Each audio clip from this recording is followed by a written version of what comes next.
Hello everyone, welcome to our channel education hotspot. अपनी इस video में हम लोग बात करने वाले हैं आपके इग्नू एमए सोशियोलॉजी के फर्स्ट ईयर के सब्जेक्ट की, that is MSO 2 research methodologies and methods. MSO 2 की वैसे अगर मैंने आप लोगों के साथ प्लेलिस्ट टेलीग्राम पे शेयर की हुई है। एमएसओ 2 की वैसे बहुत सारी वीडियोस ऑलरेडी प्लेलिस्ट में अवेलेबल हैं, जिसमें मैंने बहुत सारे प्रीवियस ईयर क्वेश्चन और you can say important question और टॉपिक्स क्या होते हैं यार, जो मल्टीपल टाइम एग्जाम में पूछे जा रहे हैं, जो बार बार रिपीटेडली चीजें एग्जाम में पूछी जा रही हैं, वो चीज हम कवर कर सकते हैं so that we can say कि हमने इंपॉर्टेंट टॉपिक कवर कर लिए हैं। थोड़ा सा प्लस पॉइंट यहाँ पे आपके पास ये रहता है कि 10 क्वेश्चन आते हैं, 2 सेक्शन में डिवाइड होके आपको मैक्सिमम 5 क्वेश्चन करने होते हैं। हर सेक्शन में से कम 2 क्वेश्चन लेने हैं और फिफ्थ क्वेश्चन आप किसी भी जो भी आपको आता है आप वहां से पिक कर सकते हो। तो अगर आप ये 20 क्वेश्चन भी याद करके चले जाते हो तो 20 में से 5 कवर करने के 20 आपने टॉपिक्स भी कर लिए, 20 टॉपिक का कंटेंट भी आपने माइंड में रख लिया, तो भी 5 टॉपिक आपको आते हो, इसके चांसेस बहुत ज्यादा हो जाते हैं। एमएसओ 2 के काफी टॉपिक अवेलेबल हैं। अभी और भी कुछ कंटेंट मैं ऐड करूंगी with the passage of time, because first year और सेकंड ईयर की अगर मैं बात करूं तो 4 subject first year, 4 subject second year and 2 और एक्स्ट्रा सब्जेक्ट है, बिकॉज ऑप्शन होता है सेकंड ईयर में, तो टोटल 10 सब्जेक्ट्स हो जाते हैं। अब डेली 10 के 10 सब्जेक्ट की मैं वीडियो डाल दूं, बिकॉज पढ़ने वाला बच्चा फर्स्ट ईयर का भी है, मेरे पास सेकंड ईयर का भी है, बट द थिंग इज कि एमएसओ 1 2 इनकी कंपैरेटिवली ज्यादा वीडियो अवेलेबल है as compare to second year. That's why I focus कि मैं सेकंड ईयर का कंटेंट थोड़ा सा ज्यादा बना दूं सो दैट वहां पे भी बच्चे बेनिफिट ले पाए, और आने वाले नेक्स्ट ईयर में आप लोगों के लिए ही वो वीडियो बेनिफिशियल रहने वाली है, बिकॉज सेकंड ईयर में आप लोग उन वीडियो को यूज करके बेनिफिट ले सकते हो। अभी हम बात करें टॉपिक की एमएसओ 2 के, that is ethics of social research. अब मैं स्टार्टिंग में ही बोल रही हूँ, अब से मैं हर वीडियो में ये बात स्टार्टिंग में बोलूंगी, बिकॉज आई थिंक अपनी तरफ से आप लोग इस चीज को सीरियसली नहीं लेते हैं मेरे बिना बोले। तो प्लीज वीडियो अगर अच्छी लगे, बेनिफिशियल लग रही है, तो प्लीज मुझे कमेंट करके जरूर बताइए so that I can feel motivated, मुझे लगे कि बेनिफिट हो रहा है, और एक इसी मोटिवेशन की वजह से और आपके पॉजिटिव एफर्मेशन की वजह से जो मोटिवेशन आता है उससे आई ट्राई कि जो थोड़ा भी टाइम मिल रहा है उसमें अपने कुछ पर्सनल काम छोड़ के, अपना आराम छोड़ के, I will make the videos. जो भी मुझे ऑफलाइन क्लासेस एंड बाकी कामों के बाद टाइम मिलता है, आई विल ट्राई कि मैं वीडियोस को बना दूं आप लोगों के लिए, राइट। बाकी वीडियो को लाइक जरूर करना है, शेयर करने को नहीं बोलूंगी मैं, बिकॉज वीडियो उन्हीं के लिए बेनिफिशियल होती है जिनका एग्जाम है, रैंडमली किसी को भी शेयर करने का कोई बेनिफिट नहीं होता है। तो बस जो आपके लिए बेसिक चीजें हैं, लाइक करना है और एक कमेंट करके बताना है, कुछ सही नहीं लग रहा है तो वो भी बताना है, कोई पर्सनल कुछ टॉपिक पढ़ रहे हो, कोई डाउट आ रहा है, तो आप लोग मुझे कहाँ भेज सकते हैं, आप लोग इंस्टाग्राम के एजुकेशन हॉटस्पॉट पे भेज सकते हैं so that I can clear your doubt in the audio format, वहां मैं ऑडियो फॉर्मेट में आपके डाउट को क्लियर कर दूंगी। अब टॉपिक कोई बहुत मुश्किल नहीं है, मैंने कोई बहुत मुश्किल यहाँ नहीं ली है चीजें, शॉर्ट नोट भी आया हुआ है इस पे कई बार एग्जाम में, बट क्या होता है ना, कंटेंट नहीं मिलता लिखने के लिए। मेजर प्रॉब्लम क्या रहती है पता तो है। अब एथिक्स भी आपको पता है क्या होता है, कि राइट एंड रॉन्ग के बीच में जो आपका बेसिकली रहता है, that is ethics. Social research भी हमें पता है, रिसर्च करना सोसाइटी के डिफरेंट डिफरेंट एस्पेक्ट को लेके। सोसाइटी अपने आप में एक बहुत बड़ा टर्म है, सोसाइटी कोई छोटी बात नहीं है। सोशल स्टडीज जब आप पढ़ते हो, आप देखते हो कि आप हिस्ट्री भी पढ़ रहे हो, आप पॉलिटी भी पढ़ रहे हो, ज्योग्राफी भी पढ़ रहे हो, इकोनॉमी भी पढ़ रहे हो, आगे ह्यूमैनिटीज में आपकी सोशियोलॉजी, साइकोलॉजी, मल्टीपल सब्जेक्ट आ जाते हैं। तो these all the subject are part of social study, society की स्टडी, क्लियर। तो यहाँ पे सोशल रिसर्च मतलब whenever you do research about any topic which is related to the society, तो आपको कुछ एथिक्स फॉलो करने पड़ते हैं। अब एथिक्स की मैं बात करूं ना, तो एथिक्स तो यूनिवर्सल काइंड ऑफ होने चाहिए, ऐसा तो नहीं है किसी एक चीज में एथिक्स हो। कोई प्रोफेशन है, for example I am a teacher, मेरे अपने कुछ एथिक्स प्रिंसिपल रूल्स होने चाहिए ना, कि मैं फॉर एग्जाम्पल मैं पेपर सेट कर रही हूँ और मैं बच्चों को वो पेपर डिस्क्लोज कर दूं कि ये बच्चे मुझसे पर्सनल क्लासेस लेते हैं, मैंने पेपर बताया तो मैं इन्हें क्या करूंगी, इन्हें पेपर बता दूंगी, so this is against the ethics. ये टीचिंग का प्रोफेशन था। इसी तरीके से लॉयर है, डॉक्टर है, इंजीनियर्स हैं, होम मेकर्स होते हैं, इसके अलावा आपका सोशल रिसर्च कोई कर रहा है, कोई स्टडी कर रहा है, हर चीज के कुछ अपने basic set of rules norms होते हैं, clear, set of rules and norms होते हैं। तो हम यहाँ पे एथिक्स को इग्नोर नहीं कर सकते हैं while conducting the research, because आप एक रिसर्च प्रिपेयर करोगे, आप पूरी स्टडी कर रहे हो, उसके बाद आप उस रिसर्च को पब्लिश करते हो, वो रिसर्च मल्टीपल लोग, आज जब आप पीएचडी करने जाओगे, आप बाकी स्कॉलर्स की इंफॉर्मेशन, आज आप कार्ल मार्क्स पढ़ रहे हो, एमिली डर्किन पढ़ रहे हो, मैक्स वेबर पढ़ रहे हो, इमैनुअल वॉलेस्टीन पढ़ रहे हो, आप पता नहीं कितने सोशोलॉजिस्ट पढ़ते हो, ठीक है, आप कितने सोशोलॉजिस्ट पढ़ते हो, उन सोशोलॉजिस्ट ने रिसर्च करके कुछ पब्लिश करा सोसाइटी के बारे में, कोई एक पैटर्न्स चीज आपको समझाई, तब आप उसको आज यूज कर रहे हो अपनी स्टडी के लिए। तो अगर वो चीज बिल्कुल घपले के साथ, आई यूज थिंग कि अगर आप उसमें गड़बड़ करके वो काम कर रहे हो, ठीक है, तो उसका रिजल्ट भी तो एक्यूरेट नहीं आएगा। तो जो आगे आने वाले लोग उसको यूज करेंगे एज अ बेस मटेरियल, वो चीज भी सारी वेग चली जाएगी। अगर मुझे आपकी इंफॉर्मेशन कोई पॉलिसीज बनाने के लिए यूज करनी है, वो भी सब वेस्ट चला जाएगा। तो ये प्रॉब्लम रहती है। So that's why ethics need to be followed in social research also. अब एक बार फटाफट से सारा पढ़ लेते हैं। सोशल रिसर्च क्या होता है, पीडीएफ टेलीग्राम पे मैं आपके साथ शेयर कर दूंगी। Social research is the study of social trend, dynamics and principle that exist between individual and within society, because it is the study of society.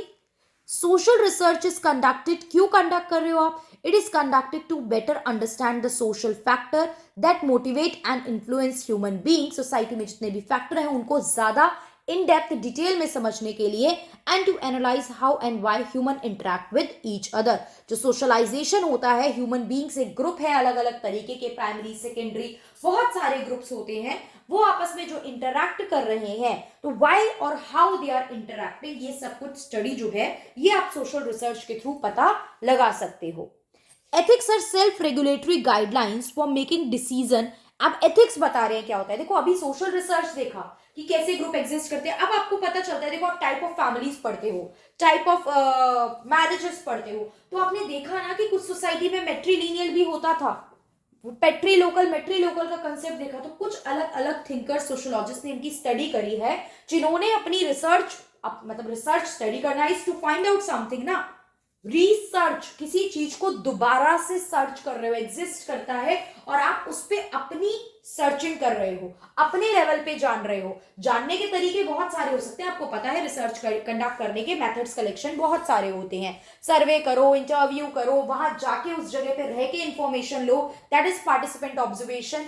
किसी ने ऑलरेडी कलेक्ट करा था उसका डेटा यूज कर लो, तो there are many way to collect that information, right. अब ethics क्या हुआ? एथिक्स सेल्फ रेगुलेटरी गाइडलाइन है कि भैया मुझे पता है कि मुझे ये चीज नहीं करनी है, these are against my principle, against my ethics, तो आप खुद को रेगुलेट कर पा रहे हो एथिक्स के through for making decision and defining profession. Ethical behaviour is characterised by honesty होनी चाहिए, फेयरनेस, इक्विटी इन इंटरपर्सनल, अपने खुद के जो रिलेशनशिप्स हैं उसमें भी, प्रोफेशनली भी, अकेडमिक रिलेशनशिप में भी, और जो आप रिसर्च और जो भी स्कॉलर एक्टिविटीज करते हो इसमें भी। स्टार्टिंग में ही मैंने बताया ना एथिक्स यूनिवर्सल है, सिर्फ एक जगह पे एथिक्स फॉलो करके अलग जगह बिल्कुल अनएथिकल हो रहे हो तो ये चीज आप एथिकल नहीं कहलाओगे देन।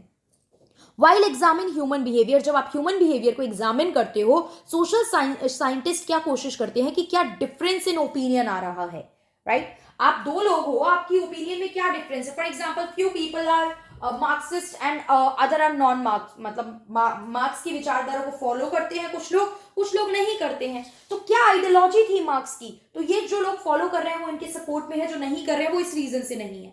तो आप सोशल साइंटिस्ट क्या करते हैं, वो डिफरेंस ऑफ ओपिनियन जो है वो क्यों आ रहा है, क्या सही क्या गलत है, क्या आइडियोलॉजीज है, इन सब पे स्टडी करने की कोशिश करते हैं।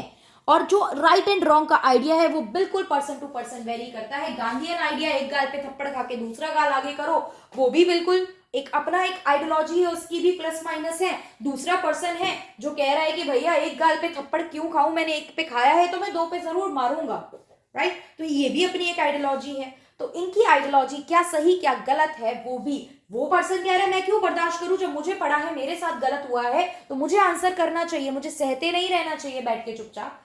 Although Gandhi ji was not like कि सहो चुपचाप, उनकी भी आइडियोलॉजी थी कि किस तरीके से आप रिटेलिएट करो, ठीक है। तो ये चीज हमें यहाँ पे देखने को मिलती है कि ये राइट एंड रॉन्ग का concept person to person vary करता है। Next, a small percentage of sociologist, ध्यान से डिकोड करेंगे एक एक वर्ड को, don't worry about this, content चाहिए होता है, दैट्स व्हाई मैंने अलग अलग जगह से सर्च करके ये मैटर आप लोगों के लिए यहाँ पे पेन डाउन किया है कि आपको एक ही जगह पे पूरा एक आंसर मिल जाए कि आपको कैसे लिखना है। मैंने यहाँ एरो डाल के पॉइंट्स बनाए, बट एग्जाम में you will not make points. मैंने इसलिए बनाया क्योंकि मैं पैराग्राफ लिख दूंगी तो मेरे लिए समझाना और आपके लिए समझना थोड़ा क्वाइट बोरिंग हो जाता है, राइट। अभी भी आप देख रहे हो इतना बड़ा लिखा हुआ लग रहा है, लेकिन आपको उसको पूरे पैराग्राफ में बीच बीच में पैराग्राफ चेंज कर लेना, ये नहीं कि पूरा आंसर एक ही पैराग्राफ में, लेकिन पॉइंटर्स बनाने का कोई सच ऐसे नीड नहीं पड़ेगी आपको। Small percentage of sociologist use historical document और कल्चरल प्रोडक्ट एज डाटा। पुराने डॉक्यूमेंट, पुराने कलेक्टेड इंफॉर्मेशन यूज करते हैं।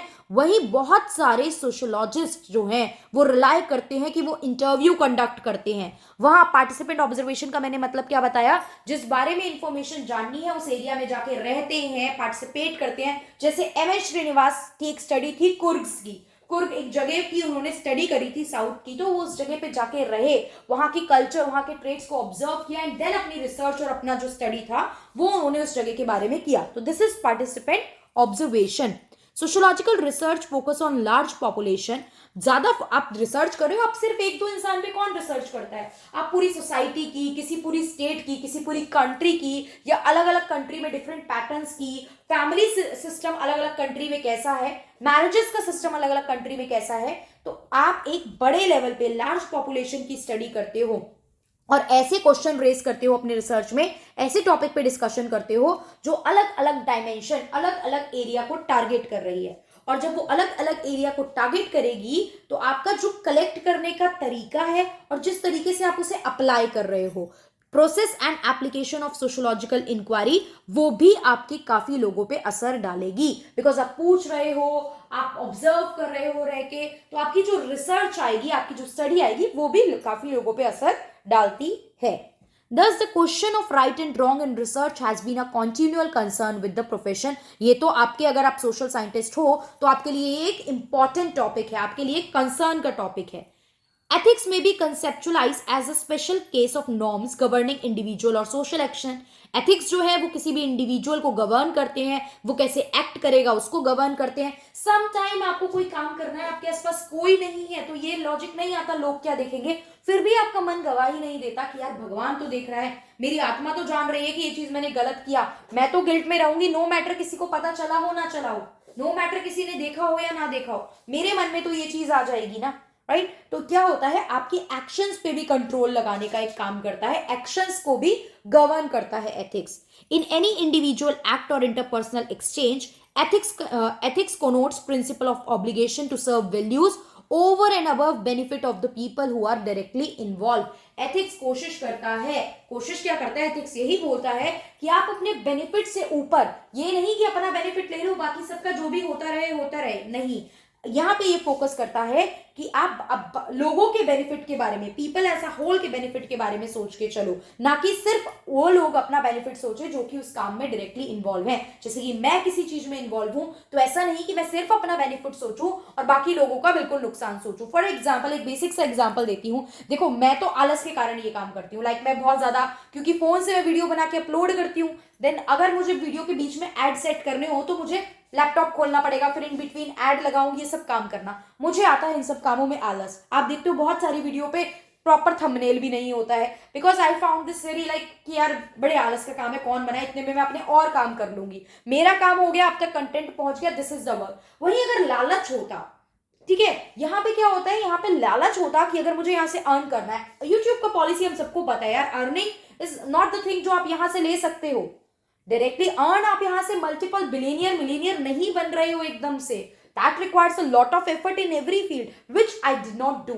मैं एक पर्टिकुलर चीज लेके टारगेट कर रही हूं, अब अगर वही चीज होती कि मैं इन बिटवीन ऐड लगाए जा रही हूं, कि मैंने एक 10 मिनट की वीडियो में 50 ऐड लगा दिए आप लोगों के लिए, 50 चलो थोड़ा ज्यादा बोल दिया, बट इस तरीके से ऐड सेट कर दिए हैं, तो यहाँ पे मैं अपना बेनिफिट सोच रही हूँ, आपका नहीं कि आपको वो 10 मिनट की वीडियो में बार बार ऐड देखने पड़ेंगे, स्किप करना पड़ेगा, नॉन स्किपेबल भी होंगे, आप लोगों के एग्जाम है 2-3 दिन बाद और आप इन्हीं चीजों में उलझे हो। तो यहाँ पे मैं अगर अपना ही बेनिफिट सोच के ये काम करूं तो that is not the ethical behaviour ना, ठीक है, ये चीज रहती है। A code of ethics publish by American sociological association ने कोड ऑफ एथिक्स जो पब्लिश करा था, उसमें उन्होंने 3 स्पेसिफिक एरिया ऑफ कंसर्न बताए थे एथिक्स इन सोशल रिसर्च के। पहला, full disclosure of motivation for background of research. भैया जो भी चीज है आप डिस्क्लोज करके चलो, शो करके चलो, why you are conducting that research, what is the motive behind that, ये चीज पता होनी चाहिए, तभी तो उसको हम रिसर्च को आगे यूज कर पाएंगे और बेटर तरीके से समझ पाएंगे फ्यूचर में। Next is avoidance of material harm to research subject, keeping in mind confidentiality, भाई कोई भी डेटा यूज करे कॉन्फिडेंशियल रखो। ये नहीं कि इसने बता दिया, जैसे आप सुनते हो मुझे मेरे सूत्रों के हवालों से पता चला है, मेरे सोर्सेज ने इंफॉर्मेशन दी है। तो ये जो मीडिया काम करती है, कोई भी लोग कुछ इंफॉर्मेशन देते हैं, they did not disclose there sources ना। तो थोड़ा सा जो कॉन्फिडेंशियलिटी है चीजों की, उसका भी ध्यान रखो। Qualification to the technical expertise of sociology, जो टेक्निकलिटी है वो चीजें भी आपको पता होनी चाहिए। लाइक मैं पूछूं रिसर्च कलेक्शन के मेथड क्या है, किस तरीके से आप कंडक्ट कर सकते हो, what are the plus and minus of these, अगर आप उसको प्रैक्टिकली कंडक्ट करने जाओ और आपको इन्फॉर्मेशन, आपको पता ही नहीं है ये सब क्या होता है, तो वहां पे आपके पास क्वालिफिकेशन नहीं रही ना, आपके पास नॉलेज नहीं रही, वो टेक्निकल एक्सपर्टाइज ही नहीं है अपने सब्जेक्ट की। This is the thing. The code advised sociologists not to misuse their position as professional scientists misuse मत करो for fraud purposes or as pretext for gathering intelligence for any organization। भाई किसी organization के लिए अपना text ऐसे ही आप use कर रहे हो या जो इंफॉर्मेशन मिली उसको मिसयूज कर रहे हो, again this is not ethical.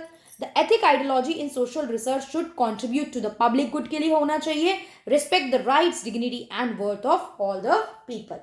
That's how you can end your answer। Clear? ये शॉर्ट नोट में 10 मार्कर में भी आ सकता है और माइट बी पॉसिबल 20 मार्क्स में पूरा एथिक्स इन सोशल रिसर्च की कहानी आपको दे दे। तो हमने इनफ अमाउंट ऑफ कंटेंट देख लिया है। अगर ये 20 मार्कर में फॉर एग्जांपल आ जाता है, तो जो मैंने ये 3 पॉइंट लिखे हैं कि ये जो आपकी अमेरिकन एसोसिएशन जो कहती है, इन 3 पॉइंट को और थोड़ा सा आप क्या करेंगे, इलैबोरेट कर देंगे, एक्सरेट कर दो इन पॉइंट को, ठीक है। आप इनको थोड़ा और बड़ा चढ़ा के लिखो, मैंने 1 लाइन 2 लाइन में खत्म कर दिया, आप और लिखो कि आपको फ्रॉडुलेंट प्रैक्टिस नहीं यूज करनी चाहिए, आपको हार्म नहीं करना चाहिए, you should be careful about the confidentiality, you should not disclose या you should not open up your resources और sources from where you collect the data और द इंफॉर्मेशन। तो ये सब चीजें आपको मेंशन करनी होंगी, ठीक है। आई होप एक बैकग्राउंड, एक बेस मिल गया होगा। अब और भी जो टॉपिक आपको लगता है कि ये टॉपिक आप चाहते हो कि इस पे वीडियो नहीं है, इस पे वीडियो बनाऊं, तो वो मैं कोशिश करूंगी कि और भी कंटेंट आप लोगों के साथ शेयर कर पाऊं, प्रोवाइड कर पाऊं। बट मुझे देखो MSO 2-1 फिर भी काफी वीडियोस ऑलरेडी प्लेलिस्ट में है, तो मुझे सेकेंड ईयर वाले बच्चों का भी थोड़ा सोचना पड़ेगा, बिकॉज नेक्स्ट ईयर आप सेकेंड ईयर में आओगे तब आपके लिए भी थोड़ा सा वो बेनिफिशियल रहने वाला है। तो प्लीज ये सब चीजें सोच के चलिए। अगर ऐसा होता है कि वीडियो थोड़े गैप के बाद आ रही है तो प्लीज समझिए, बिकॉज मॉर्निंग से नाइट तक आई एम नॉट लाइक कि पूरा दिन मेरा अवेलेबल होता है to make the notes and video. आपने अगर ये वीडियो देखी है तो आपको पता चला कि ये सब लिखने में भी टाइम लगता है, कंटेंट इकट्ठा करने में।